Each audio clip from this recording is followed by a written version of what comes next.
Hello all, welcome to story Walt. నేను రిజ్వానా. మనోభిరామం తెలుగు నవల 3వ భాగం. రాత్రి 9:30. చలికాలం కావడం వల్ల నగరం అంతా అప్పుడే నిద్ర ముసుగులోకి జారిపోతోంది. దట్టంగా పట్టిన మంచు తెర కప్పుకోవడంతో వీధి దీపాలు పొగ చుట్టేసినట్టుగా కాంతిని మందంగా ప్రసరింపజేస్తున్నాయి. వీధుల్లో రద్దీ లేనేలేదు. అక్కడక్కడ ఆటోలు, టాక్సీలు ఖాళీగా నిలబెట్టి ఉన్నాయి. ప్రయాణికులు ఎవరైనా రమ్మనమని అడిగినా వాళ్ళు రావడం లేదు. లకడీ కాపూల్ కూడలిలో ఒక హోటల్ వద్ద మల్లికార్జున ట్రావెలింగ్ లగ్జరీ కోచ్ ఆగి ఉంది. దాని సీట్ల నిండా అప్పటికే సగం పైగా స్కూల్ పిల్లలు ఆక్రమించుకుని ఉన్నారు. వాళ్ల నవ్వులు, కేరింతలు అంత దూరానికి ఆ నిశ్శబ్దంలో నుంచి దూసుకువచ్చి వినిపిస్తున్నాయి. వారి వెంట ఉన్న 2 టీచర్లు పిల్లలు హుష్, అల్లరి చేయకండి అంటూ మందలిస్తున్నారు. మిస్, ఈ బస్సు ఇంకా ఎప్పటికి బయలుదేరుతుంది? ఒక అబ్బాయి అసహనంగా అడిగాడు. లావుగా కళ్ళద్దాలతో ఉన్న టీచర్, టైం అవ్వద్దు, మనం చాలా తొందరగా వచ్చేసాం, మిగతా వాళ్ళు రావాలి అని టైం చూసుకుని ఇంకా అరగంట టైం ఉంది, సరిగ్గా 10 గంటలకు బయలుదేరుతుంది అంది. అబ్బా, ఇంకా అరగంట? వాళ్ళు విసుగ్గా చూశారు. చిన్నపిల్లలు అందరూ 10-12 సంవత్సరాల లోపు వయసు వాళ్లే. శ్రీశైలం వెళ్ళి అక్కడ నుంచి ఝురియా బోటులో నాగార్జున సాగర్ ఎక్స్కర్షన్కి వెళ్తున్నారు. వాళ్ల చిన్నారి మనసు నిండా ఎనలేని ఉత్సాహం, ఆనందం అణువణువున గంతులేస్తున్నట్లుగా ఉన్నారు వాళ్ళు. ఇంతలో 2 బాగా వయసు మళ్లిన దంపతులు ఆటో దిగి బస్సు ఎక్కడానికి వచ్చారు. ఆయన బక్కగా, పొడుగ్గా, వంగిన వాసంలా ఉన్నాడు. ఆవిడ పొట్టిగా, తెల్లగా, పెద్ద బొట్టుతో పల్లెటూరి ముత్తైదువులా ఉంది. 2 చేతుల్లో సంచులు ఉన్నాయి. ఆయన బస్సు ఎక్కుతూ పెద్ద గొంతుతో అరుస్తూ, ఒసేయ్ కావుడు, ఇక్కడనే, ఇదిగో ఇదే బస్సు, రారా అంటూ చెప్పాడు. సరిగ్గా చూశారుటండి, క్రిందసారి రైలులాగా చేస్తారా? ఆవిడ దీర్ఘం తీస్తూ అంది. కాదులేవే, రా, అట్టే మాట్లాడకు అన్నారాయన చిరాగ్గా. ఆవిడ ఆయన వెంట లోపలికి వచ్చి ఎక్కింది. భర్త మాటల మీద రవ్వంత కూడా నమ్మకం లేని వ్యక్తిలా అక్కడ సీట్లో కూర్చొని ఉన్న లావుపాటి టీచర్ను చూస్తూ, అమ్మాయి, ఈ బస్సు శ్రీశైలం వెళుతుందా అని అడిగింది. వెళుతుందండి, జవాబు ఇచ్చింది టీచర్. అమ్మయ్య, అయితే ఇక నేను నిశ్చింతగా కూర్చోవచ్చు అంటూ వెళ్ళి భర్త చూపించిన సీటులో సంచి ఒడిలో పెట్టుకుని కూర్చుంది. ఆయన చేతిలో సంచి తను కూర్చోవాల్సిన సీటులోకి విసురుగా గిరాటుగా పడేశాడు. ధుమధుమలాడుతున్న ముఖంతో, అవునులేవే, నీ బుద్ధి నాకు తెలియదా? శంఖంలో పోస్తే గాని తీర్థం అవదు, ఎవరో చెబితే తప్ప నీకు నమ్మకం కలగదు. నీకు ఎప్పుడు నా మాట కంటే పరాయి వాళ్ల మాట మీదనే గురి. అందుకే నేను దేశం మీదకి లేచిపోయాను. అయినా నీకు బుద్ధి లేదు. ఇప్పుడు కూడా ఏదో ఒకరోజు అదే పని చేస్తాను అన్నాడు. అయ్యో రామా, ఇప్పుడు నేను ఏమంత కాని మాట అన్నానండి? మన క్షేమం కోసమే కదా అలా అడిగాను. మీరు మొన్న మెడ్రాస్ వెళ్లాల్సిన రైలు అనుకొని విశాఖపట్నం రైలు ఎక్కించలేదు? ఊరు కాని ఊళ్ళో ఎంత అవస్థపడ్డాం. ఏమ్మా, నేను మా వారిని ఇప్పుడు ఏమంత కాని మాట అన్నాను చెప్పు? ఆవిడ పక్క టీచర్ని న్యాయం చెప్పమన్నట్లు అడిగింది. బస్సులో అడుగు పెట్టామో లేదో నీ కోర్టు వ్యవహారం మొదలు పెట్టావన్నమాట. ఇదే నాకు ఒళ్ళు మండేది అంటూ ఆయన చకచకా బస్సు దిగి క్రిందకి వెళ్ళిపోయాడు. చేతులు వెనక్కి పెట్టుకుని బస్సు పక్కగా విసురుగా అటూ ఇటూ పచార్లు చేయసాగాడు. ఆవిడ కిటికీలో నుంచి చేయి ఊపుతూ పిలవసాగింది. అయ్యయ్యో, అంత మంచు పడుతుంటే అలా షికార్లు చేస్తారేమిటండి? అసలే మీరు ఉబ్బసం మనిషి అంటూ మొత్తుకుంది. నోర్ముయ్, నువ్వేమీ అందరికీ నా ఉబ్బసం గురించి చాటింపు వేయనవసరం లేదు. ఉబ్బసం వస్తే భయం లేదు. నా దగ్గర మందులు, ఇంజెక్షన్స్ లేవా ఏమిటి అన్నారాయన. చెబితే వినరు కదా, మీ మొండితనమే మీకు. నా కర్మ. ఆవిడ నుదురు కొట్టుకుంది. నిన్ను కట్టుకోవడం నా కర్మే అన్నారాయన. పిల్లలు వారి దీర్ఘాలు తీస్తూ సాగే సంభాషణ, ఆ పోట్లాట చూసి కిసుక్కున నవ్వుతున్నారు. పిల్లలు హుష్, ఏమిటా నవ్వు? టీచర్ కసిరింది. దాంతో అందరూ నోటికి చెయ్యి అడ్డం పెట్టుకుని నవ్వు మింగడానికి చూస్తున్నారు. ఇంతలో బస్సులోకి ఇంకో 2 ఎక్కారు. వారు వయసులో ఉన్న జంట. ఆ అమ్మాయికి అబ్బాయికి భుజాల నుంచి వేళ్లాడుతున్న జిప్ బ్యాగులు ఉన్నాయి. 2 లోపలికి వచ్చారు. అతను ముందు ఎక్కి ఆ అమ్మాయికి చేయి అందించాడు. జీన్స్ షర్ట్లో ఉన్న ఆ అమ్మాయి ఎగిరినట్లుగా గంతు వేసి అతని ఛాతీ మీద పడినట్లుగా లోపలికి వచ్చింది. అతను ఆ అమ్మాయి చేయి వదలకుండానే సీట్ల నెంబర్ వెతికాడు. ఆ అమ్మాయి అతనికి దూరంగా నిలబడలేనట్లుగా చెంప అతని భుజానికి ఆనేటట్లుగా నిలబడింది. వారిద్దరి నంబర్లు ముసలాయన, ముసలావిడ వెనక నెంబర్లే. హమ్మయ్య అన్నాడతను కూర్చుంటూ, పక్క సీటు చూపిస్తూ. Welcome to the journey of Paradise. Come on dear అంటూ ఆ సీటులో కూర్చోబెట్టాడు. ఆ అమ్మాయి కూర్చుంది. నవ్వుతూ త్రుళ్ళుతూ ఉన్న ఆ అమ్మాయి ముఖంలో అప్పుడప్పుడు భయం, ఆందోళన కనిపిస్తున్నాయి. గుండెల మీద చేయి వేసుకుంటూ బస్ త్వరగా బయలుదేరి వెళ్ళిపోతే బాగుండు రాజా అంది తగ్గు స్వరంలో. ఇంకా 20 నిమిషాలు టైం ఉంది. అయినా నీ పిచ్చిగాని బయలుదేరినప్పటి నుంచి నీ కంగారు చూస్తూనే ఉన్నాను. మీ అన్నయ్య ఎక్కడ తరుముకుని వస్తాడోనని భయపడుతున్నావా? రాడనుకో, కానీ ఏమిటో భయం. ఎన్నాళ్ల నుంచో ఎదురు చూసిన స్వర్గం తీరా అందుకోబోయే సమయంలో సైంధవుడిలా ఎవడైనా అడ్డుపడితే వాళ్లని నఖములతో చీల్చి చెండాడి రాతితో తల బ్రద్దలు గావించి నిన్ను స్వర్గమునకు ఎత్తుకుపోగలను. వెనక నుంచి కిలకిలా నవ్వు వినిపించింది. అతను తిరిగి చూశాడు. 8 సంవత్సరాల అమ్మాయి కిలకిలా నవ్వింది. అతను తిరిగి చూడగానే ఆ అమ్మాయి అరచేయి నోటికి అడ్డం పెట్టుకుంది.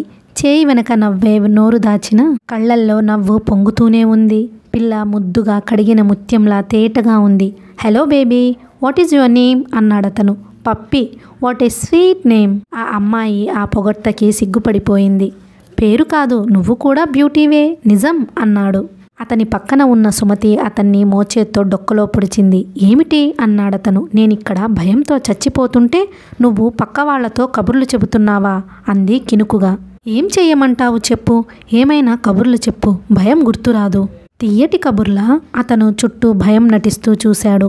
ఇంత పబ్లిక్గానా? నాకేం అభ్యంతరం లేదనుకో. యూ షటప్ చిరునవ్వుతో అంది. ఇంతలో బస్సులోకి ఇంకొకరు వచ్చారు. పిల్లలు తిరిగి చూశారు. తెల్లగా నాజూకుగా ఖరీదైన బట్టలు వేసుకున్న యువకుడు బస్సు లోపలికి వచ్చాడు. అతని చేతి గడియారమే 4000కి పైగా ఉంటుంది. వేలికి ఉంగరం ఉంది. అందులో వజ్రపురాళ్ళు మెరుస్తున్నాయి. అతని చేతివేళ్లు, ముఖం, పాదాలు ఆడపిల్లల కంటే లావణ్యంగా నాజూకుగా ఉన్నాయి. అతను నెంబరు చూసుకున్నాడు. బస్సులో చివరి వరుసలో ఆఖరి నెంబరు. అతను బ్రీఫ్ కేస్ తీసుకుని పక్కన పెట్టి కూర్చున్నాడు. ఎవరి వైపు చూడలేదు. అతనికి చుట్టుపక్కల జరిగే విషయాల్లో ఆసక్తి లేనట్టే గోల్డ్ ప్లేక్ సిగరెట్ తీసుకుని వెలిగించుకున్నాడు. అతని ముఖం నిరాసక్తిగా ఉంది. ఇంతలో బయట నల్లటి అంబాసిడర్ కార్ ఒకటి వచ్చి ఆగింది. అందులో నుంచి డోర్ తెరుచుకొని ఒక పెద్దాయన దిగాడు. వెంటే ఒక అమ్మాయి దిగింది. డ్రైవర్ డిక్కీ తెరిచి ఎయిర్ బ్యాగ్ తీసుకుని బస్సు లోపలికి వచ్చి సీట్ నెంబర్ చూసి అక్కడ పెట్టాడు. ముసలాయన ముసలామె ముందు సీటు అది. ఆ అమ్మాయి బస్సు ఎక్కబోతూ ఆగి ఆ పెద్దాయన బుగ్గ మీద ముద్దు పెట్టుకొని, డాడీ బాగా చలిగా ఉంది, ఇక మీరు వెళ్ళండి అంది. పర్వాలేదులేమ్మా, బస్సు కదలని అన్నారు ఆయన. అదుగో డాడీ, అయితే నేనసలు బస్సు ఎక్కను. ఆ అమ్మాయి చిరుకోపంగా అంటూ కారు వైపు వెళ్ళబోయింది. ఆయన రెక్క పట్టుకుని ఆపు చేశారు. సౌరీ, సరేనమ్మా, నేను వెళ్తాను, నువ్వు లోపలికి వెళ్ళు. జాగ్రత్త సుమా. ఇంకేమైనా కావాలా? ఏమీ వద్దు, అన్నీ ఉన్నాయి. జాగ్రత్త సుమా. నేనేమైనా చిన్నపిల్లనా డాడీ? కావనుకో, ఏమిటో నా ఆదుర్ద. అదే మానుకోమంటాను. వెళ్ళండి డాడీ. ఆ అమ్మాయి తనే ఆయన చెయ్యి పట్టి కారు దగ్గరకు తీసుకువెళ్తూ, నేను వెళ్ళటం మీరు చూడలేరు, కానీ మీరు వెళ్ళండి అంటూ బలవంతం చేసింది. శివయ్య రా అంటూ డ్రైవర్ని పిలిచింది. ఆయన కారులో కూర్చోబోతూ ఆగి సౌరి బుగ్గ పట్టుకొని సాగదీస్తూ, wish you a very happy journey. ఇక్కడ మునిగిపోయే వ్యవహారాలేమీ లేవు, హాయిగా ఎంజాయ్ చేసిరా అన్నారు. అలాగే అంది. ఆయన కారులో కూర్చున్నారు. కారు వెళ్ళిపోయింది. సౌరి చేయి ఊపింది. ఎందుకో తెలియదు గాని కళ్ళు హఠాత్తుగా చెమర్చినాయి. గొంతులో ఏదో అడ్డుపడ్డట్టే అయ్యింది. తిరిగి వచ్చి బస్ లోపలికి ఎక్కి తన సీటులో కూర్చుంది. రాజేంద్ర తను కూర్చున్న సీటు నుంచి సౌరిని చూడాలంటే ఎదురుగా ముసలమ్మ గారి తల అడ్డం. అందుకే కాస్త జరిగి కిటికీకి భుజం ఆనించి చెరగలబడి కూర్చున్నాడు. ఇప్పుడు సౌరి బాగా కనిపిస్తోంది. ఎవరో ఆ అమ్మాయి నాజూకుగా దంతపు చెక్కడంలా ఉంది. గొంతు మధురంగా ఉంది. సన్నగా ఉండే ఆడవాళ్లు, లలితమైన కంఠం గలవాళ్లంటే అతని మనసుకి చాలా బలహీనత. డ్రైవర్ వచ్చి సీటులో కూర్చున్నాడు. పిల్లలకి అతన్ని చూడగానే ఉత్సాహం వచ్చేసింది. ఇక బయలుదేరుతుంది అనే కలకలం బయలుదేరింది.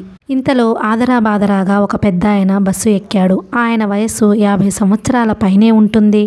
బట్టతల, చెంపలు బాగా నెరిసినాయి. శరీరం మాత్రం ఇనుపగుండులా దారుఢ్యంగా ఉంది. జరీ అంచు ధోవతి, పొందూరు సిల్కులాల్చి వేసుకున్నాడు. రామ్మా సుశీలారా అన్నాడు. ఆయన వెనక ఒక అమ్మాయి లోపలికి వచ్చింది. 18 సంవత్సరాల కంటే మించిన వయసు లేనట్లుంది. కొత్త పెళ్లి కూతురు అని మెడలో పసుపుతాడు. కంఠానికి కొత్తదిగా మెరుస్తున్న లక్ష్మీ రూపు ఉన్న నల్లపూసలు చెబుతున్నాయి.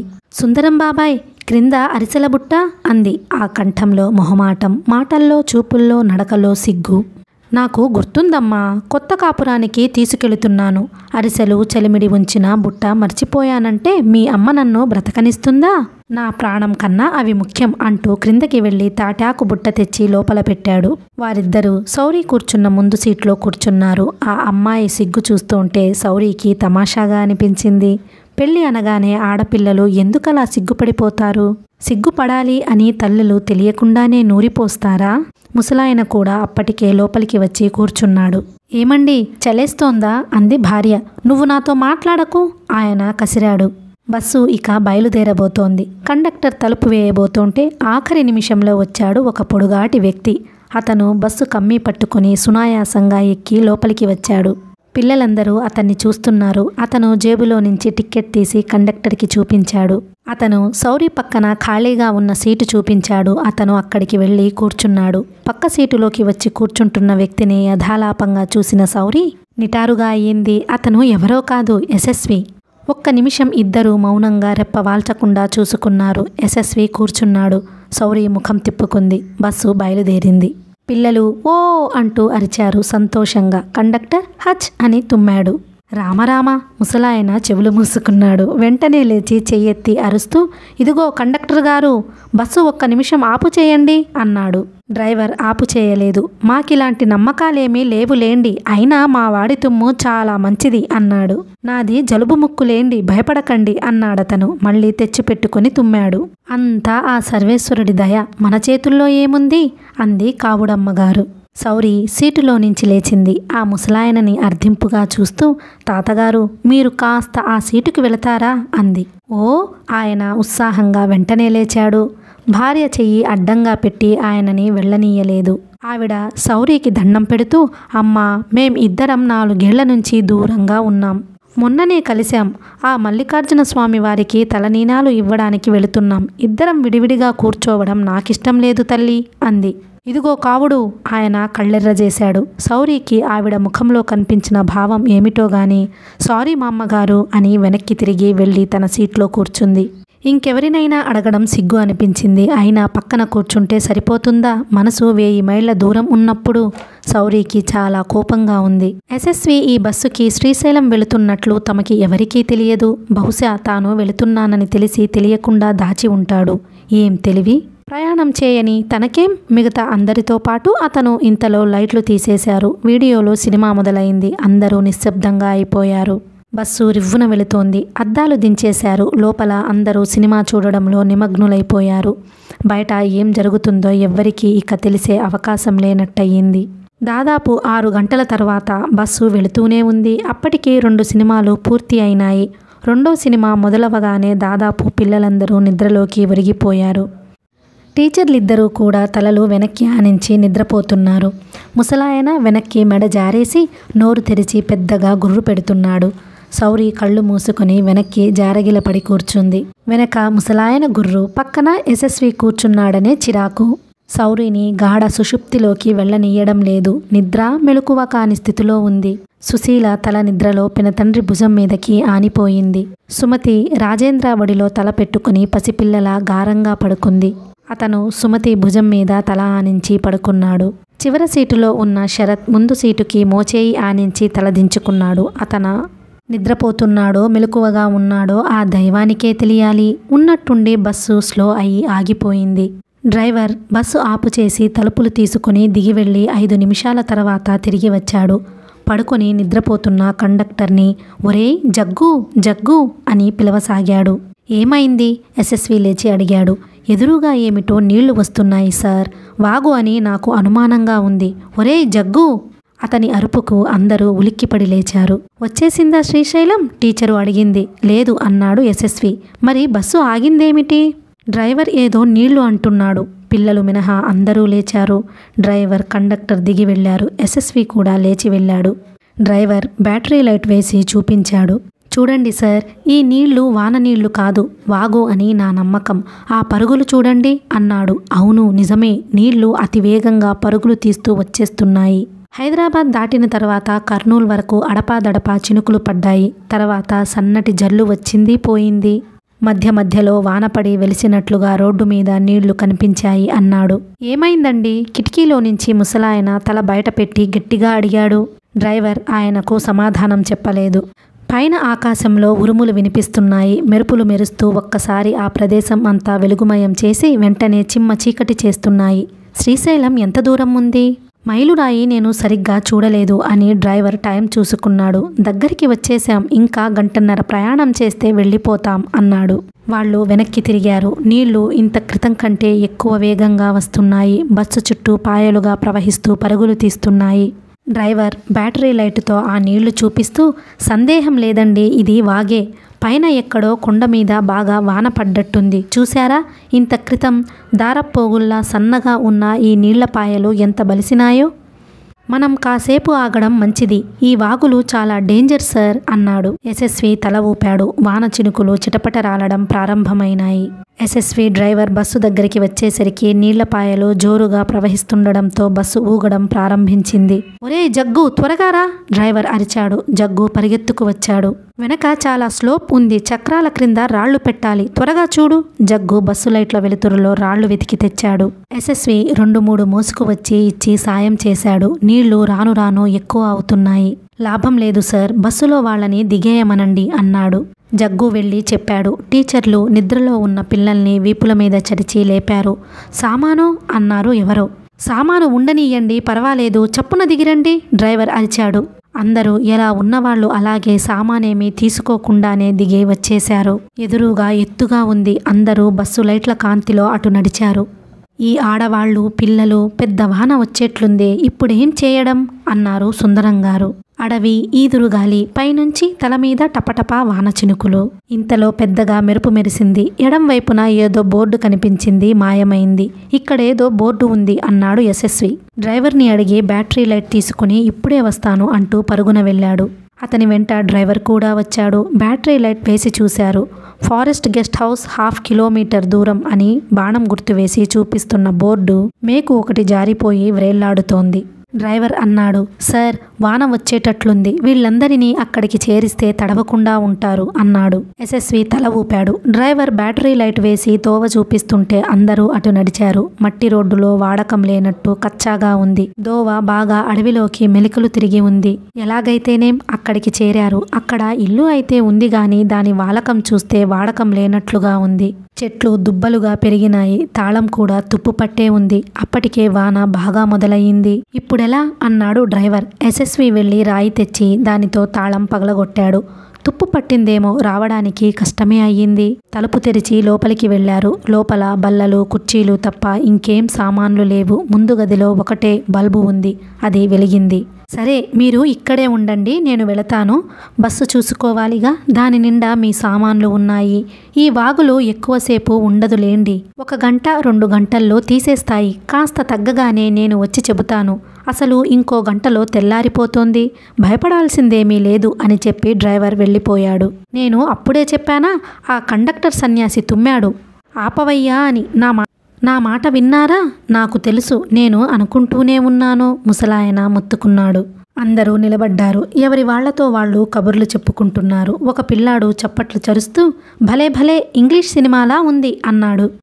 ఉంటుంది. ఇప్పుడు దొంగలు వచ్చి మనల్ని డిషుమ్ డిషుమ్ అని తుపాకీతో పేల్చేస్తే చాలా బాగుంటుంది. ఇంకో కుర్రాడు నోటితో శబ్దం చేస్తూ అన్నాడు. టీచర్, నాకు భయం వేస్తోంది. పప్పి కళ్ళు నులుముకుంటూ ఏడుపు మొదలుపెట్టింది. ఆవిడ పప్పీని దగ్గరకు తీసుకుంది. పప్పి, భయం దేనికి? చూడు ఎంతమంది మనతో ఉన్నారో. కాస్త ఆగితే వాన తగ్గిపోతుంది, వెళ్ళిపోతాం అంటూ నచ్చజెప్పసాగింది. రాజేంద్ర సుమతి దగ్గరికి జరిగి ఆనుకొని నిలబడి ఎవరూ చూడకుండా వీపు మీద గిల్లుతూ, డార్లింగ్, భలే థ్రిల్లింగ్గా ఉంది కదూ.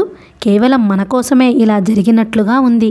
ఆ వాగు 2 రోజుల పాటు తగ్గకుండా ఉంటే బాగుండు అన్నాడు. గారాలు పోతూ అంది సుమతి. ఇంతలో పెళపెళ ఏదో చప్పుడు అయ్యింది. గదిలో లైట్ పోయింది. భూమి కదిలిపోయినంత అదురు, ఆకాశం ఊడి క్రింద పడినంత ధ్వని. అందరూ పెద్దగా కెవ్వుమన్నారు. ఏదో పెళపెళామంటూ విరిగి పడిపోతున్న శబ్దం. కొద్దిసేపైన తర్వాత అది క్రమంగా ఆగింది. ఆ చీకటిలో, ఆ క్రొత్త ప్రదేశంలో ఆ చప్పుడికి వారి గుండెలు బ్రద్దలైపోయినంత భయం వేసింది. చప్పుడు ఆగింది. కన్ను పొడుచుకున్నా కనిపించని కటిక చీకటి. ఎవరి దగ్గరైనా అగ్గిపెట్టె ఉందా? చీకట్లో నుంచి కంఠం వినిపించింది. సిగరెట్ లైటర్ వెలిగింది. శరత్ చేత్తో దాన్ని చూపించాడు. ఇంకెవరో అగ్గిపుల్ల వెలిగించారు. అందరూ గట్టిగా ఊపిరి పీల్చారు. నయం, ఇక్కడేం జరగలేదు. నేను ఈ ఇల్లే కూలిపోయిందని అనుకున్నాను అన్నారు సుందరంగారు. ఏమిటి అంత ధ్వని? ఏమై ఉంటుంది? చెట్టేదో విరిగి పడినట్టుంది అన్నాడు యశస్వి. బయట వాన చప్పుడు మినహా ఇంకేం వినిపించడం లేదు. కీచురాళ్ల రొద రెట్టింపు అయ్యింది. శరత్ లైటు తీసేశాడు. రాజేంద్ర చేయి సుమతి నడుముని చుట్టేసి దగ్గరికి లాక్కుంది. వాళ్ళిద్దరి శరీరాలు కోర్కెతో బుసలు కొడుతున్న తాచుపాముల్లా ఉన్నాయి. చీకట్లో నుంచి పప్పి ఏడుపు, టీచర్ అనునయించడం వినిపిస్తోంది. భయపడకమ్మా సుసి, నేను ఇక్కడే ఉన్నాను అంటున్నారు సుందరంగారు. యశస్వి చీకట్లో నిలబడ్డాడు. సౌరి అక్కడే ఉంది. వాన పడుతూనే ఉంది. కాస్తగా వెలుతురు వస్తోంది. చీకటి తెరలు తొలగి ఆకాశం తెల్లబడుతోంది. యశస్వి టైం చూసుకున్నాడు. గడియారం ఆగిపోయి ఉంది. పక్కనే ఉన్న శరత్ని టైం ఎంత అని అడిగాడు. 8 అయ్యింది. అతను వాచి చూసుకుని జవాబు చెప్పాడు. వాన పడుతూ ఉన్న బయట బాగా తెల్లారింది. శరత్ వరండాలో గోడకి ఆనుకొని తల క్రింద చేతులు పెట్టుకుని కాళ్ళు స్తంభానికి ఆనించి వానని చూస్తూ కూర్చున్నాడు. మిగతా వాళ్లంతా పడే గొడవ అతనికి పట్టినట్లే లేదు. అతని ముఖం నిర్లిప్తంగా ఉంది. యశస్వి బయటికి వచ్చాడు. వానజల్లు కాస్త ఆగింది. తుప్పరగా చినుకులు రాలుతున్నాయి. యశస్వి బయలుదేరుతుంటే సుందరం కూడా వెంట వచ్చాడు. ఇద్దరు గెస్ట్ హౌస్ దాటి ఫర్లాంగు దూరం వచ్చి మలుపు తిరగగానే అక్కడ కనిపించిన దృశ్యం చూసి స్థాణువు అయిపోయారు. అక్కడ ఎదురుగా అంతా మట్టి గుట్ట. రోడ్డంతా కప్పేసి అవతల ఏమైంది కనిపించనీయకుండా పర్వతంలా మూసేసింది. కొండచర్య విరిగిపడింది. రాత్రి గుండెలు అదిరిపోయేట్టు అయిన భయంకరమైన ధ్వని ఇదే కాబోలు. దానితో పాటే ఎన్నో పెద్ద చెట్లు విరిగి పడిపోయినాయి. గెస్ట్ హౌస్ నుంచి బయటకి మెయిన్ రోడ్డుకి వెళ్లే దోవ మూసుకుపోయింది. ఎదురుగా పర్వతం లాంటి మట్టి గుట్ట, రాళ్లు విరిగిపడిన చెట్లు, అటుపక్క ఇటుపక్క ఎత్తైన కొండలు, వాటి మీద కమ్ముకున్న చిక్కటి అడవి. My God! యశస్వి నోటి నుంచి అప్రయత్నంగా వచ్చింది. మనం వెళ్ళటం ఎలాగండి? సుందరంగారి గొంతులో నుంచి ఆక్రోశంలా వెలువడ్డాయి మాటలు. ఈ వార్త తెలియగానే గెస్ట్ హౌస్లో ఉన్న అందరూ బిలబిలలాడుతూ అక్కడికి పరిగెత్తుకు వచ్చేశారు. అయ్యయ్యో, ఇప్పుడెలా? ఎంత దుర్ముహూర్తంలో బయలుదేరామో కదా. మాకు భయం వేస్తోంది టీచర్. హుష్, గొడవ చేయకండి, నోరు మూసుకోండి. అందరూ తలో రకంగా మాట్లాడసాగారు. అందరూ కాళ్ళీడ్చుకుంటూ నిస్పృహతో గెస్ట్ హౌస్కి తిరిగి వచ్చారు. యశస్వి కూర్చోలేదు. చుట్టుపక్కల ఎక్కడ నుంచైనా ఏదైనా బయటికి వెళ్లే మార్గం దొరుకుతుందేమోనని వెతకసాగాడు. సుందరంగారు కూడా వెంట వచ్చారు. యశస్వి కుడివైపు కొండ మీదకి చెట్లని తీగలని తప్పించుకుంటూ వెళ్లి ఒక చెట్టు ఎక్కి చూశాడు. అతని తల తిరిగిపోయింది. క్రింద బస్సు ఆపి తాము వచ్చిన చోటు అంతా జలమయం. అసలు రోడ్డు ఎక్కడుందో తెలియడం లేదు. నీటిలో మునిగిన చెట్టు తలలు మాత్రం కనిపిస్తున్నాయి. ఒక చెట్టు కొమ్మకి చిక్కుకొని ఎర్రటి రేకు తేలుతుంది. చిరిగిన గాలిపటంలా అది బస్సు తలుపు అని కొద్దిసేపటికి అర్థమయ్యింది. ఏమైనా కనిపిస్తోందా? క్రింద నుంచి సుందరంగారు అడిగారు. మాట్లాడలేనట్లు అయిన యశస్వి తల ఊపాడు. రోడ్డేనా? మన బస్సు కనిపిస్తోందా? ఆ, నిజంగానా? నాకు చెట్లు ఎక్కడం రాదు. ఏది? కాస్త సాయం చేయండి, ప్రయత్నిస్తాను అడిగాడు. యశస్వి కొమ్మల మీద నుంచి దిగివచ్చి సాయం చేశాడు. ఇద్దరూ మళ్ళీ కొమ్మల చివరికి ఎగబ్రాకారు. అక్కడ కనిపించిన దృశ్యం చూసి ఆయన విస్తుపోయారు. బాప్రే, ఏమిటి ఈ సముద్రం? ఎన్ని నీళ్ళో! మన బస్సు అన్నారు ఎక్కడండి? అదిగో ఆ చెట్టు కొమ్మని పట్టుకొని తేలుతోంది. ఎర్రటి రేకు చూడండి. అది చూడగానే ఆయన ముఖం వెలవెలబోయింది. అదేమిటి, మన బస్సు కనిపిస్తోందిగా, అవశేషం అదే మిగిలినట్లుంది. రామరామ, అయితే కండక్టర్, డ్రైవర్? యశస్వి చుట్టూ పరికించి చూశాడు. అంతా జలమయం. వాళ్ళు బ్రతికి ఉంటారని నేను అనుకోను అన్నాడు. నాకు కళ్ళు తిరుగుతున్నాయి, తల కూడా తిప్పుతోంది. ఏమిటో అయోమయంగా, కంగారుగా ఉంది. క్రిందకి వెళదాం పదండి అన్నాడు యశస్వి. ఆయన తూలి పడబోతుంటే యశస్వి చేయి పట్టుకుని నడిపించుకుంటూ తీసుకువచ్చాడు. ఆయనకు బీపీ ఉందిట. గెస్ట్ హౌస్ దగ్గర పిల్లలందరూ వరండాలోనే మెట్ల మీద కూర్చొని చూస్తున్నారు. సుందరంగారిని చూడగానే సుశీల పరిగెత్తుకు వచ్చింది. బాబాయ్, ఏమిటి? ఏమైంది? మనం చాలా ఇబ్బందిలో పడ్డామమ్మా ఆయన కూలబడుతూ అన్నారు. ఏమైంది? ఆయన చెప్పలేక చెప్పారు. క్షణంలో ఈ వార్త అందరికీ తెలిసిపోయింది. మనం ఇక ఇంటికి వెళ్ళలేమా? పిల్లలు బావురుమన్నారు. పెద్దవాళ్లు వాళ్ల ఏడుపులు పట్టించుకునే స్థిమితం లేనట్లు గడబిడగా మాట్లాడేస్తున్నారు. యశస్వి వరండాలో స్తంభానికి ఆనుకొని నిలబడిపోయాడు. అతనికి కూడా మతిపోయినట్లే ఉంది. ఈ పిల్లలు ఆకలికి ఎలా తట్టుకుంటారో? ఈ నీళ్లు ఎప్పటికి తీస్తాయి? ఈ మట్టి కొండ వెనక తాము చిక్కడిపోయిన సంగతి ఎప్పటికి బయట వాళ్ళకి తెలుస్తోంది? అతనికి అంతా అయోమయంగా ఉంది. టీచర్లు ఇద్దరూ వచ్చి అతన్ని ఏమండి ఇప్పుడేం చేయటం అంటూ మొత్తుకున్నారు. అతను జవాబు చెప్పలేనట్లు చూశాడు. ఇరుపక్కల ఎత్తైన కొండలు, వాటి మీద కాకులు కూడా దూరడానికి వీలులేని కారడవి. ఎదురుగా పర్వతం. దాన్ని తొలగించాలంటే ఎంతమంది ఎన్ని రోజులు పనిచేయాలో. అసలు తాము ఇక్కడ చిక్కడిపోయినట్లు బయట వాళ్ళకి తెలిస్తే కదా ఏదో ఒక ప్రయత్నం చేయడానికి. అది కష్టమే. తమలో ఎవరో ఒకరు ఈ అడవిలో నుంచి బయటపడి వెళ్ళాలి. అంతకు తప్ప మార్గం లేదు. సాయంత్రం అయ్యింది. యశస్వి చుట్టుప్రక్కల అంతా గాలించాడు. ఎక్కడ నుంచి మార్గమే దొరకలేదు. తినడానికి పండు గాని ఫలం గాని దొరకలేదు. సాయంత్రం అవగానే మళ్ళీ వర్షం ప్రారంభమయ్యింది. అతను తిరిగి గెస్ట్ హౌస్ దగ్గరికి వచ్చాడు. మధ్యాహ్నమే పెద్దవాళ్ళందరినీ పిలిచి ఇక్కడ నుంచి బయటపడడానికి ఎన్ని రోజులు పడుతోందో చెప్పలేం అని చెప్పాడు. పిల్లలకి ఈ విషయం తెలియనీయవద్దని, వాళ్ళు బెంబేలు పడతారని హెచ్చరించాడు. అందరూ తలో పక్కకి వెళితే అడవిలో తినడానికి ఏమైనా దొరుకుతాయేమో చూడవచ్చునని అన్నాడు. అందరూ వెళ్తామని అన్నారే తప్ప ఒక్కరూ బయలుదేరలేదు. ఆ అడవిని చూస్తే అందరికీ గుండెల్లో అదురు పుడుతోంది. అతను తిరిగి వస్తుంటే గెస్ట్ హౌస్లో నుంచి పెద్దగా ఏడుపు వినిపించింది. అతను పరుగున లోపలికి వచ్చాడు. ఎదురుగా మా అమ్మగారు, కావు అమ్మగారు గోడకి తల బాదుకుని ఏడుస్తోంది.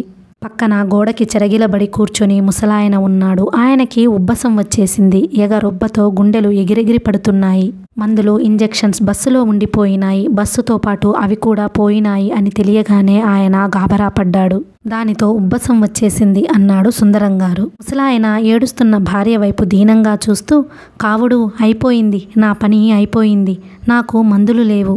ఈ అడవికి అప్పగించటానికేనా నన్ను తీసుకువచ్చావు? ఇలా చావటానికేనా మనం కలిసి ప్రయాణం చేశాం? జీవితంలో ఎప్పుడూ కలిసి వెళ్ళలేదు. దేవుడన్నావు, మొక్కు అన్నావు. నీ దేవుడు నా ప్రాణమే మింగేస్తున్నాడు. నా ప్రాణం పోతోంది అన్నాడు. అయ్యయ్యో అలా అనకండి ఆవిడ తల బాదుకుంటోంది. యశస్విని చూడగానే, బాబు చచ్చి నీ కడుపున పుడతాను, ఏదైనా ఉపాయం చూడు బాబు, ఆయన్ని బ్రతికించు, నా పసుపు కుంకం కాపాడు అంటూ దండం పెట్టింది.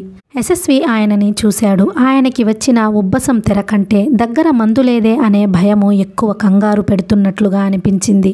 యశస్వి ఆయన పక్కన మోకాళ్ళ మీద కూర్చొని ఆయన గుండెల మీద చేరవేసి రాస్తూ చిన్న పిల్లాడికి నచ్చజెప్పే ధోరణిలో తగ్గు స్వరంలో, చూడండి తాతగారు, మీరు అనవసరంగా భయపడిపోతున్నారు. మీకు ప్రాణం పోయేటంత అటాక్ ఏమీ రాలేదు.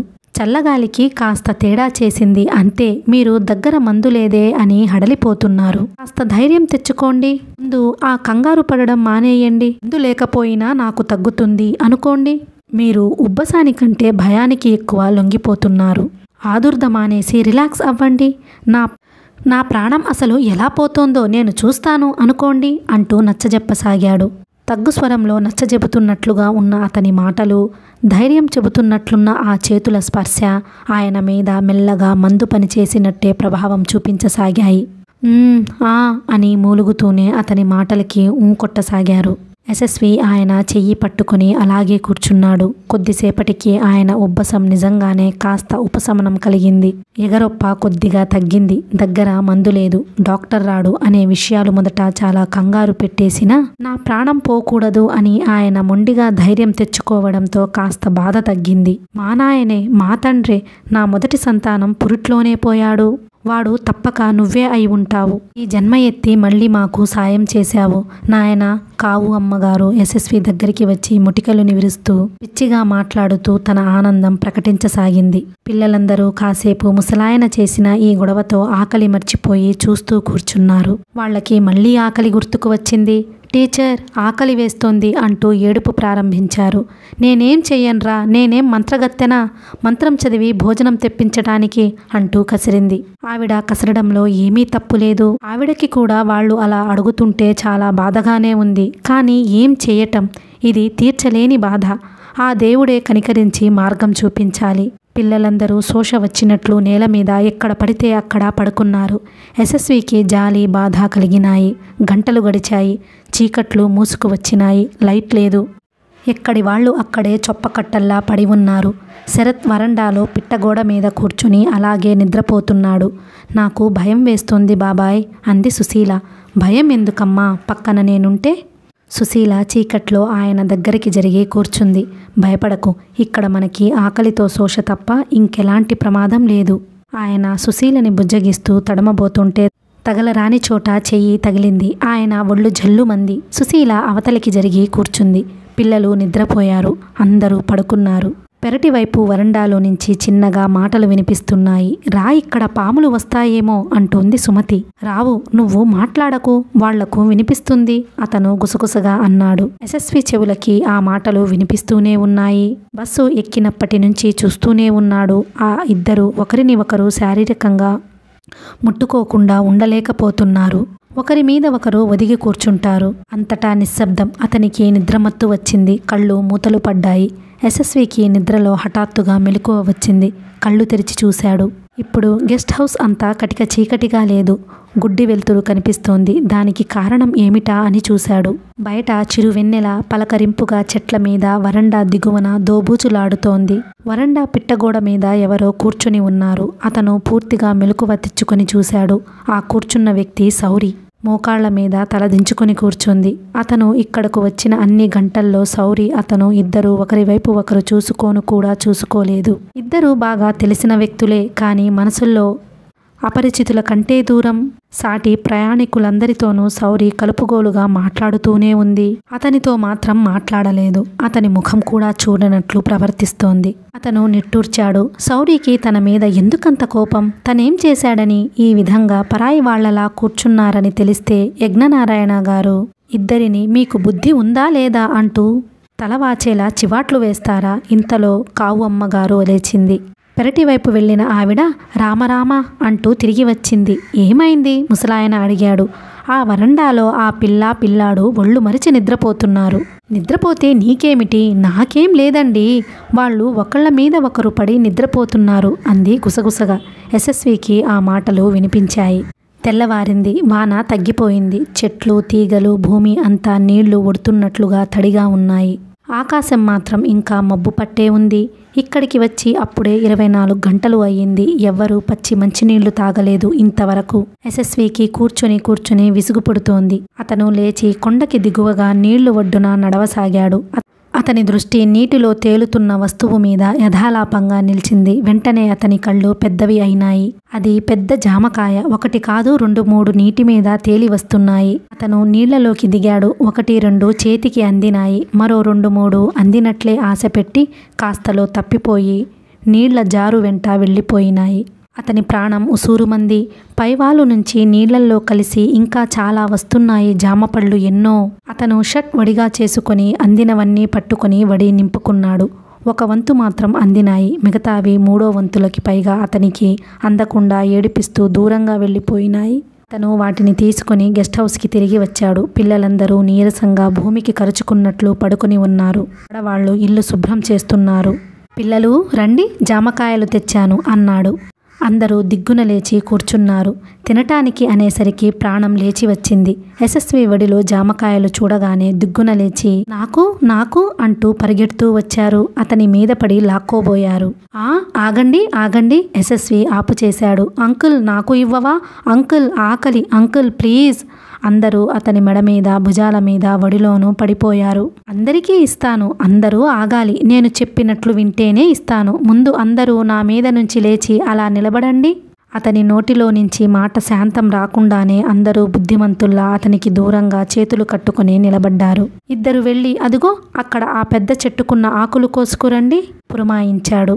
అందరూ పరిగెత్తుకు వెళ్ళి ఆకులు తెంపుతుంటే కావు అమ్మగారు దగ్గరికి వచ్చి, నాయనా, అడగకూడదు గాని పెద్దదాన్ని, ఆకలికి తట్టుకోలేక కళ్ళు తిరుగుతున్నాయి. ఆ పెద్ద జామకాయ నాకిద్దు, నీకు పుణ్యం ఉంటుంది, నా కన్న కొడుకు లాంటి వాడివి అంది. మామ్మగారు, మీరే కాదు, ఇక్కడ అందరికీ ఆకలితో ప్రాణాలు పోతున్నాయి. ఒకరికి ఎక్కువ, ఒకరికి తక్కువ కాదు. ఉన్నవేదో అందరికీ సమభాగం అన్నాడు. అతను జేబులో నుంచి తాళం చెవుల గుత్తిలో ఉన్న చిన్న చాకు తీశాడు. పిల్లలు పెద్ద ఆకులు కోసి తెచ్చి అతని ముందు పెట్టి వినయ విధేయతలతో అతని వైపు చూస్తూ నిలబడ్డారు. వాళ్ల నోళ్లల్లో నీళ్లు ఊరుతున్నాయి. అతను ఒక్కొక్క జామపండు సమమైన ముక్కలుగా కోసి ఆకుల్లో పెడుతూ, పిల్లలు, అందరం కలిసి ఎంతమందిమి ఉన్నామో లెక్క పెట్టండి అని పురమాయించాడు. వాళ్ళు వరుసగా ఒక్కొక్కరిని లెక్క పెట్టుకుని వచ్చి చెప్పారు. యశస్వి ముక్కలు అన్నీ కోసిన తర్వాత ఒక్కొక్కరికి ఆకుల్లో పెట్టి ఇచ్చాడు. అందరూ ఆత్రంగా తిన్నారు. సౌరి తినలేదు. యశస్వి పంపాడని కోపం. నాకేం అవసరం లేదు అంది తోసేస్తూ. అంకుల్, ఆ ఆంటీకి వద్దుట, మనం ఇవి పంచేసుకుందామా? ఒక అబ్బాయి వెంటనే అడిగాడు. ఇక్కడ పట్రా అన్నాడు యశస్వి. అతను తెచ్చి ఇచ్చాడు. అందరూ తిన్నారు. ఆకలి తీరలేదు గాని కాస్త నయం. కడుపులో తిప్పే వికారం తగ్గింది. కొద్దిసేపయ్యింది. అందరూ జామకాయలు తింటానికి దొరుకుతాయేమోనని ఆశతో వెతకడానికి వెళ్లారు. సౌరి మెట్ల మీద కూర్చుంది. యశస్వి ఆకుపొట్లం తెచ్చి సౌరి పక్కన పెట్టాడు. అనవసరమైన కోపంతో తింటానికి ఉన్నది వదులుకోకండి, మళ్ళీ ఎప్పుడు తినడానికి దొరుకుతుందో తెలియదు అనేసి వెళ్ళిపోయాడు. సౌరి కోపంగా అతని వైపు చూసింది. అతను ఆమె ముఖం చూడనేలేదు. వరండా మెట్లు దిగి వెళ్ళిపోయాడు. సౌరి చాలాసేపు ఆ బాదాం ఆకు పొట్లం వైపే చూసింది. తర్వాత దాన్ని చేతుల్లోకి తీసుకుంది. ఒక్కొక్క ముక్క తీసుకుని తినసాగింది. చాలా రుచిగా ఉన్నాయి. అడవిలో జామ పండ్లు వల్ల రుచో అది, ఆకలితో పేగులు సుడి తిరగడం వల్ల ఏర్పడిన రుచో మరి. యశస్వి అన్న మాట నిజమే. మళ్ళీ తినటానికి ఎప్పుడు దొరుకుతుందో తెలియదు. పిల్లలు పెద్దలు అందరూ అడవి వైపు వెళ్లారు. కావు అమ్మగారు ముసలాయన మాత్రం గెస్ట్ హౌస్లో ఉన్నారు. ఆయనకి ఇంకా నీరసంగా ఉంది. సౌరికి ఒక్కర్తి కూర్చుని విసుగు పుట్టింది. కొద్దిసేపైన తరువాత లేచి తను వెళ్ళింది. అడవిలోకి వెళుతుంటే ఎదురుగా యశస్వి వస్తూ కనిపించాడు. తను అతన్ని తప్పించుకొని వెళుతుంటే అతను తల తిప్పి, సౌరి, మీరు అటు వెళ్ళవద్దు అన్నాడు. ఆ కంఠంలో వారింపుకి సౌరికి ఒళ్ళు మండింది. అతన్ని ఒక్క క్షణం యగాదిగా చిరాగ్గా చూసింది. తర్వాత తన మార్గాన తను వెళ్ళబోయింది. అతను హఠాత్తుగా సౌరి చెయ్యి పట్టుకొని ఆపాడు. ప్లీజ్ అటువైపు. అతని మాట శాంతం పూర్తి అవనేలేదు. అతని చెంప చెల్లుమంది. సౌరి కళ్లల్లో నిప్పులు రాలుతున్నాయి. అతను అప్రయత్నంగా ఆమె చేతిని వదిలేశాడు. సౌరి తన మార్గాన తను వెళ్ళదలుచుకుంటే ఆపేవాళ్లు ఎవ్వరూ లేనట్లుగా ముందుకి వెళ్ళిపోయింది. 10 అడుగులు వేసిందో లేదో సౌరి తటాలున ఆగిపోయింది. వెంటనే అక్కడ కనిపించిన దృశ్యం చూడలేనట్లు చెయ్యి ముఖానికి అడ్డం పెట్టుకుంది. అక్కడ రాజేంద్ర సుమతి జంట సర్పాల్లా మైథున క్రీడలో ఒకరిని ఒకరు పెనవేసుకుని దొర్లుతున్నాయి. వారిద్దరూ ఈ లోకంలోనే లేరు. అతను ఆ అమ్మాయి పమిటను లాగేస్తున్నాడు. అది తనకి చాలా ఇష్టమైన పనిలా సుమతి కిలకిలా నవ్వుతోంది. సౌరి గిరుక్కున వెనక్కు తిరిగి యువతలికి వచ్చేసింది. సౌరి గెస్ట్ హౌస్ దగ్గరికి వచ్చేసరికి అక్కడ యశస్వి సుందరం గారు కూర్చుని మాట్లాడుతున్నారు. సౌరి రావడం చూసి యశస్వి తలెత్తాడు. ఇద్దరి కళ్ళు క్షణంలో సగం సేపు కలుసుకున్నాయి. సౌరి కళ్లల్లో నేను తొందరపడి నిన్ను కొట్టాను అనే భావం మెరుపులా మెరిసి మాయమైంది. యశస్వికి అర్థమయ్యింది. తెల్లవారింది. అడవిలో అదృష్టమో దురదృష్టమో ప్రకృతి వారి పాలిట విధించిన ఈ జైలులో మరో రోజు మొదలైంది. వాన పూర్తిగా తగ్గిపోయింది. మబ్బులు తొలగిపోయి ఆకాశం నిర్మలంగా తయారయింది. సూర్యరశ్మి బాగా వచ్చింది. 10 గంటలు అయ్యేసరికి ఆ అడవిలో ఏమీ జరగనట్టే మామూలుగా పిట్టల కలకలారావం, గాలికి చెట్లు కొమ్మలు రాచుకున్న సవ్వడి వినిపించసాగింది. ఎదురుగా మేను పర్వతం లాంటి మట్టి, పెద్ద పెద్ద రాళ్లు కలిసిన గుట్ట. కుడిపక్కకి వెళ్ళినా ఎడమ పక్కకి వెళ్ళినా మరీ అడవి నడిబడ్డుకి చేరుకోవడం తప్ప మెయిన్ రోడ్ వచ్చే ప్రసక్తే లేదు. తెల్లవారగానే యశస్వి లేచి అడవిలోకి వెళ్ళి వచ్చాడు. అడవిలోకి వెళ్ళిన కొద్దీ కాలు ముందుకు సాగనివ్వని చిక్కటి అడవి. అక్కడ పగలే చీకట్లు కమ్ముకున్నట్లుగా సూర్యకాంతిని సోకనివ్వని ఎత్తైన వృక్షాలు, వాటిని పెనవేసుకున్న అడవి తీగలే. నువ్వు మా ప్రపంచంలో అడుగుపెట్టావా, జాగ్రత్త అని హెచ్చరిస్తున్నట్లుగా ఉన్నాయి. యశస్వి దారి తెన్ను తోచనివాడిలా ఉసూరుమంటూ తిరిగి వచ్చాడు. పిల్లలు ఆ మూలకి ఈ మూలకి పోయి ఏడుస్తూ కూర్చున్నారు. పెద్దవాళ్ల ముఖాల్లో కూడా నిస్త్రాణ కనిపిస్తోంది. యశస్వికి చిన్నపిల్లల్ని చూస్తే జాలి వేస్తుంది. వారిని అలా కూర్చోనీయకుండా ఏదైనా వ్యాపకం కల్పించాలి. అందుకే అందరినీ పిలిచాడు. అందరూ పరుగున వచ్చారు. వాళ్ళకి నిన్నటి నుంచి యశస్వి అంటే చాలా ఇష్టం ఏర్పడిపోయింది. ఇంతమందిలో అతను ఒక్కడే ఈ ప్రమాదం నుంచి బయటపడడం ఎలాగా అని తాపత్రయపడుతున్నాడు. సిల్కు బట్టలు వేసుకున్న ఆ ఎర్రటి శరత్ ఎవ్వరితోనూ మాట్లాడకుండా గోడకి ఆనుకొని కాళ్ళు చాచి కూర్చొని గంటలు తరబడి ఏమిటో ఆలోచిస్తూ మౌనానంద స్వామిలా ఉంటాడు. ఆ జీన్స్ వేసుకున్న సుమతి రాజేంద్ర ఎంతసేపు ఎక్కడికో పోయి అందరికీ దూరంగా కూర్చుంటారు. ఆమె చెయ్యి అతని భుజాల చుట్టూ, అతని చెయ్యి ఆమె ఒడిలో. సుందరం గారు కబుర్లు చెప్పడం తప్ప ఇంకేమీ చెయ్యరు. యశస్వి పిలవగానే అందుకే అందరూ ఆత్రంగా పరుగున వచ్చి అతని చుట్టూ మూగారు. వాళ్ళందరి కళ్ళల్లో ఆకలి, ఆశ. యశస్వి వాళ్ళని చూస్తూ, పిల్లలు, ఇప్పుడు మనం ఏం చేయబోతున్నామో తెలుసా అన్నాడు. ఏం చేయబోతున్నాం? అడవిలో ఆహారం కోసం వేటాడడానికి వెళ్ళబోతున్నాం. అడవిలో పులులుంటాయని కావమ్మగారు చెప్పిందిగా. ఏముండవు. అడవిలో అన్నం దొరుకుతుందా? మన అదృష్టం బాగుంటే తినటానికి ఏదైనా దొరుకుతుంది. అతను దారి తీశాడు. పదండి పదండి. అతని వెనుక చిన్నారి సేనలా వారంతా బయలుదేరారు. కావుమ్మగారు అతనికి ఎదురుగా వచ్చింది. ఆవిడ అతని 2 చేతులు పట్టుకుని కళ్ళనీళ్లతో, నాయనా యశస్వి, ఈ అడవిలో నుంచి మనం బయటకి వెళ్ళకపోయినా పర్వాలేదు, కానీ కడుపులు కాస్త నిండే మార్గం చూడు బాబూ. అసలే ఆయనకి లో బ్లడ్ ప్రెషర్, కళ్ళు తిరిగిపోతున్నాయి అంటున్నారు. లేచి నడవలేకపోతున్నారు. ముందుగా నీ చేతికి దొరికింది ఆయనకిచ్చి నా పసుపు కుంకుమ నిలుపు నాయనా. చచ్చి నీ కడుపున పుడతాను అంది. యశస్వి పిల్లలు కలిసి వెళ్లారు. ఇది వినగానే సుందరం గారికి ఒళ్ళు మండింది. కావుమ్మగారు, అందరి పని అలాగే ఉందండి. మీ ఆయన మీ దగ్గరే ఉన్నారు కాబట్టి మీరు ఈ అడవిలో నుంచి బయట పడకపోయినా పర్వాలేదు అంటున్నారు. మాకు పెళ్ళాం పిల్లలు ఉన్నారండి అన్నాడు కోపంగా. యశస్వి పిల్లలు వెళ్ళిపోగానే కాసేపు అటూ ఇటూ తిరిగిన సుందరం గారు వరండాలో గట్టు మీద కూర్చున్న శరత్ దగ్గరికి వచ్చారు. నాయనా, మనదే ఊరు అని మాట కలపబోయారు. చూడండి, నేను మీ ఊరి గురించి అడగలేదు, మీరు నా ఊరు గురించి అడగకండి అన్నాడతను. ఆ సమాధానం వినగానే సుందరం గారు బిక్కచచ్చిపోయారు. తర్వాత, ఏదో పెద్దవాడిని ఈ అడవిలో తోచక చస్తున్నాను కాబట్టి అడిగాను లేవయ్యా, ఇది నా తప్పే, ఒప్పుకుంటున్నాను అని టపటపా చెంపలేసుకుని అక్కడ నుంచి వెళ్ళిపోయారు. సౌరి కూర్చుంది. మార్గరెట్ టీచర్, బాలామణి టీచర్ ఇద్దరూ వచ్చి సౌరి దగ్గర కూర్చున్నారు. ఇక్కడికి వచ్చినప్పటి నుంచి ఆ ముగ్గురు కలిసే ఉంటున్నారు. ఇల్లంతా శుభ్రం చేశారు. వాళ్ళకి ఏం చేయాలో తోచలేదు. టైమే గడవడం లేదు. నేను ఇన్నేళ్ళు ఒంటరితనం అంటే పడి చచ్చేదాన్ని. మా ఇంటి నిండా అక్క చెల్లెళ్ళు, అన్నాదమ్ముళ్ళు, ఒకటే గొడవ. ఎప్పుడూ ఒంటరిగా ఉంటే ఎంత బాగుంటుందో అని కలలు కనేదాన్ని. ఈ ఒంటరితనం చూస్తుంటే భయం వేస్తోంది. నా జన్మలో ఎప్పుడూ ఇంకా ఇలా అనుకోను అంది మార్గరెట్. కొన్ని అనుభవాలు అయితే తప్ప మనకి ఏర్పడిన కొన్ని అభిప్రాయాలు మారవు. నాకు కూడా ఎప్పుడు నా పనులు నేనే చేసుకోగలను, ఒకరి సాయం నాకు అవసరం లేదు అనే దురాభిప్రాయం ఉండేది. అది కాస్త ఇప్పుడు పోయింది అంది సౌరి.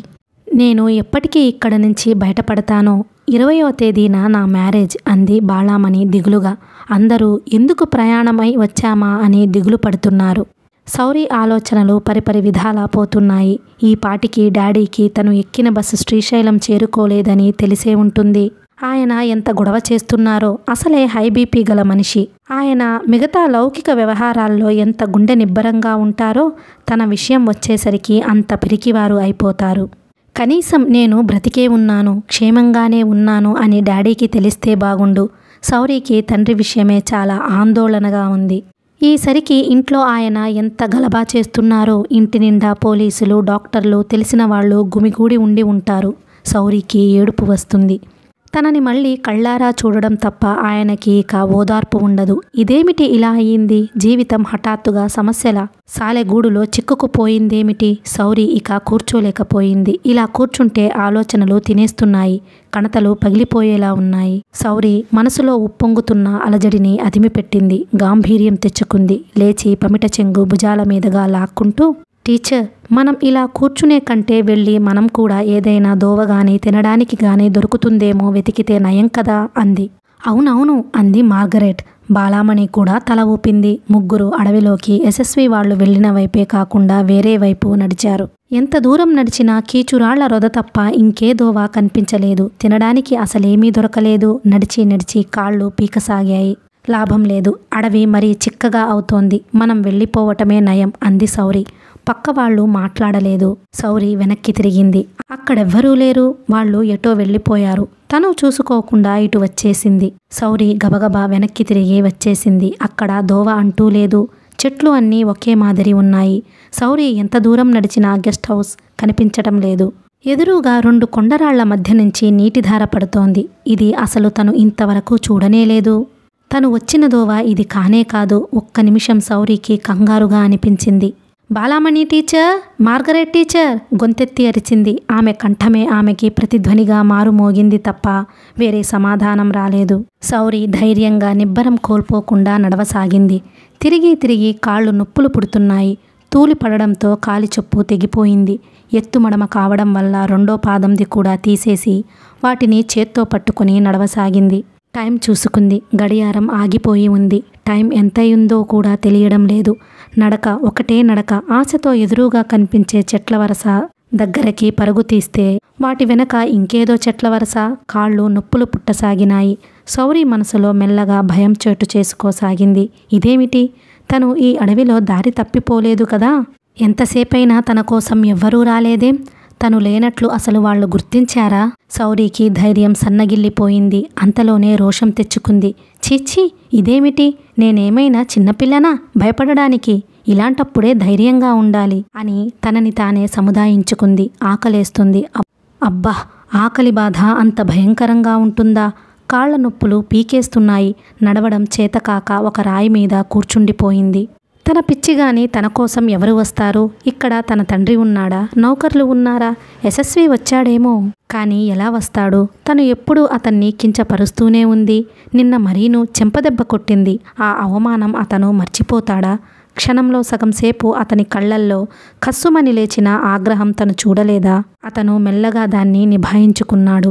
శౌరికి పశ్చాత్తాపం కలగసాగింది. తను మరీ అంత తొందరపడకుండా ఉండాల్సింది. తండ్రి ఎప్పుడు చెబుతూనే ఉంటాడు, ఎవరితో ఎప్పుడు ఎలాంటి అవసరం వస్తుందో చెప్పలేం. అందరితో మంచిగా ఉండాలని.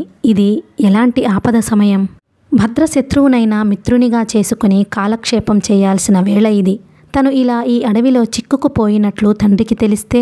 శౌరికి తండ్రి గుర్తుకు రాగానే ఏడుపు వచ్చినంత పనైంది. ఒక్కసారి ఆయన మెడ చుట్టూ చేతులు పెనవేసి గుండెల్లో తలదాచుకుంటే కళ్ళ నుంచి నీళ్లు వచ్చేసినాయి. చీచి, ఇదేమిటి? ఏడవటమా? నేనెవరి కూతురిని? యజ్ఞనారాయణ గారి కూతురిని అనుకుంటూ తనకి తానే పౌరుషం తెప్పించుకుని లేచి నడవసాగింది. 4-5 అడుగులు వేసిందో లేదో ఒళ్ళు తూలింది. చూసుకోకుండా కాలు రాయి మీద పడడంతో పట్టుతప్పి క్రింద పడింది. రాయి బెసికి పాదం మీదకి పడింది. శౌరి కెవ్వుమంది. ఆ కేక అడవి అంతా ప్రతిధ్వనించింది. శౌరి భయంతో బిత్తరపోయినట్లు చూసింది. కొద్దిసేపటికి గాని ఆ కేక తన కంఠస్వరమే అలా ప్రతిధ్వనిగా పలికిందని అర్థం కాలేదు. మెల్లగా లేచి కూర్చుంది. రాయిని 2 చేతులతో బలంగా తీసి పాదం లాక్కొని చూసింది. బొటను వేలు పక్కన వేలు పచ్చడి అయినట్లుగా ఉన్నాయి. రక్తం నీళ్లలా వచ్చి చీర అంచు తడిపేస్తోంది. శౌరికి ఏం చేయటానికి పాలుపోలేదు. లేచి నడవబోయింది. కాలు స్వాధీనం అవలేదు. మెలికపడడంతో నొప్పి పుట్టింది. పాదం భూమి మీద ఆననీయడం లేదు. కూర్చుండిపోయింది. ఏడుపు వస్తుంటే పెదవి నొక్కిపట్టి బలవంతంగా ఆపుకుంది. ఇలాంటి సమయంలోనే ధైర్యంగా ఉండాలి అనుకుంది. కానీ ధైర్యం చుట్టుప్రక్కల లేకుండా శౌరిని వదిలి పారిపోయినట్లే ఉంది. పెద్ద పెద్ద కప్పలు 2 ఎగురుతూ దగ్గరికి రాసాగాయి. శౌరికి భయం వేసింది. అసలు చిన్నప్పటి నుంచి కప్పలు అంటే చెప్పలేనంత భయం. అందులో ఇవి మరీ పెద్దగా రాక్షసి కప్పల్లా ఉన్నాయి. శౌరి జరిగి కూర్చుంది. పైట కొంగు క్రింద ఏదో కదిలినట్లయింది. కెవ్వుమని పైట కొంగుని విదిలించింది. ఉడత ఒకటి పరుగు తీసి దూరంగా వెళ్లి కొమ్మ ఎక్కి కూర్చుని శౌరి వైపు చూడసాగింది. టైం ఎంతైతుందో తెలియడం లేదు. కనీసం పక్కన టీచర్లు ఉన్నా తనకి అంత భయంకరంగా అనిపించేది కాదు. ఇదేమిటి ఇలా అయ్యింది? ఊహించలేని ఆపదలో చిక్కుకుంది తను. అహంతో ధైర్యం పోతోంది. కానీ తను ప్రస్తుతం ఉన్న పరిస్థితి ఎలాంటిది? ఈ ఆపద ఏమిటో తనకి ఇంకా తలకి ఎక్కటం లేదు. ఇప్పుడు ఏదైనా క్రూరమృగం వస్తే, ఏ పామో కంటపడితే కనీసం పరుగు అయినా తీయలేదు. ఈ కాలు బాధ ఒకటి. తనసలు తండ్రిని చూస్తుందా? అనుమానమే. ఈ స్థితిలో తను ఉందని తెలిస్తే ఆయన గుండె బ్రద్దలైపోదు. తండ్రి గుర్తుకు రాగానే ఏడుపు వచ్చేసింది. డాడీ మోకాలి మీద తలదించుకొని ఏడవసాగింది. గంటలు గడిచాయి. శౌరి కళ్ళు ఏడ్చి వాచినాయి. శౌరిలో ధైర్యం సాహసం పూర్తిగా కరిగిపోయినాయి. మనసులోకి బేలతనం వచ్చేసింది. తన నిస్సహాయత్వం అర్థం అయిన కొద్దీ గుండెల్లో దిగులు పేరుకోసాగింది. తనకి ఇక్కడ నుంచి అసలు విముక్తి దొరుకుతుందా, లేక ఈ అడవికే అర్పితం అయిపోతోందా? శౌరి మనసులో ఎప్పుడైతే దృఢత్వం గాంభీర్యం సడలిపోయినాయో దిగులు భయం తరుముకు రాసాగినాయి. ఇంత క్రితం అడవిలో సుమధురంగా అనిపించిన చప్పుళ్లే ఇప్పుడు భయపెట్టి సాగినాయి. ఈ అడవి భయంకరమైన ప్రదేశంలా, ఆ చోటు తనని మింగడానికి వస్తున్న రాక్షసి నోరులా అనిపిస్తోంది. గాలికి అడవి తీగ ఒకటి కదిలివచ్చి వేగంగా శౌరి శరీరాన్ని తాకి వెళ్ళింది. శౌరి కివ్వుమంది. కొద్దిసేపైన తర్వాత గుండె అదురు తగ్గిన తర్వాత చూస్తే అది అడవి తీగ అని అర్థమయ్యింది. చీకట్లు బాగా కమ్ముకొని వస్తున్నాయి. వెలుతురు తగ్గిపోతోంది. రాత్రి అయిపోతే ఎలా? కాలేమో కదలనీయడం లేదే.